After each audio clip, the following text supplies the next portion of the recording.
So the first lesson I will be talking about is my ASL lesson, and the strategy that I'll be using for this lesson is making the lesson accessible. And I will be doing this by providing the lesson fully in the student's first language, ASL, which is the natural language for deaf students to learn. During this lesson, I will be teaching classifiers, and so basically this lesson would happen right after. I don't know if all schools do this, but my school had a like Christmas store that students could go shop at for their families in the library. So this would happen right after that. And what I would do is I would provide paper and scissors and tape for students to wrap the presents that we had just bought. And so we will talk about the classifiers that we would use. So I'll use the visual example and show that, and so I will even make some comparisons about how the scissors look like, how we use the classifier for the scissors, and why we use those classifiers. Maybe, and I'll probably start the lesson by having students maybe just do like some creative thinking, like if you were gonna think of your own classifier for this, like what would you think it would be, and see if students are close to what the actual ASL classifier is. And then at the end of the lesson, the formative assessment will be that students will tell a short story using classifiers. So they can do another story about rapping, or they can, we can, look up some other classifiers that they can tell their own personal short story about, to see if they understand how to use classifiers and those things. The next will be a spoken English lesson, which the strategy I'll be using is to be intentional and explicit.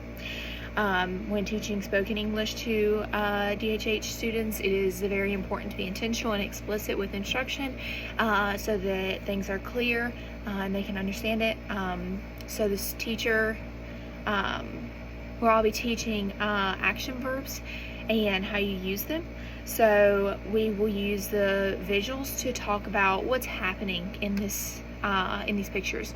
So in the first picture, we'll talk about how things are being cut, and then we'll talk about how if we wanted to say that, make it an action verb, that we would add ing. So we would say, oh, we are cutting the paper. And so I'll have students provide sentences. We'll have some class discussion about that. So when students see the picture, they'll come up with their own sentence, and so a student example might be, she is cutting the paper. And we'll do this activity for all four of the pictures, so tape, fold, and put. So this is the same thing. We'll talk about the word, and then we'll talk about how we add the ing to make it the action verb. And then a formative assessment that will be that students will share something with us, with me or with the class, depending on what my student personalities and classroom environment was like.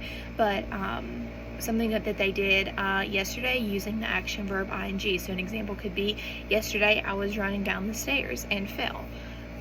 And then the next lesson I'll do is my written English lesson, which I'll use the strategy, move from guided practice to self-monitoring, and I'll teach students how to use sequencing, so first, second, then lastly.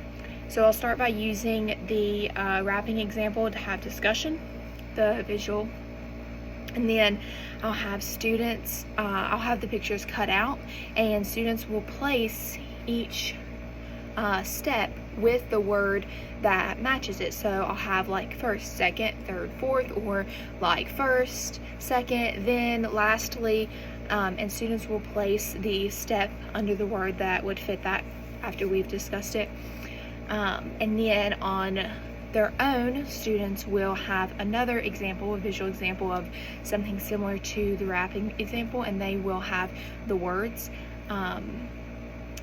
or they'll have the pictures, and they'll put the words with the pictures. So they start with putting the pictures with the words, and then the words with the pictures. And then a formative assessment for that would be that students will write 4 sentences using sequencing about events of their choosing. So it could be a personal event or whatever they choose.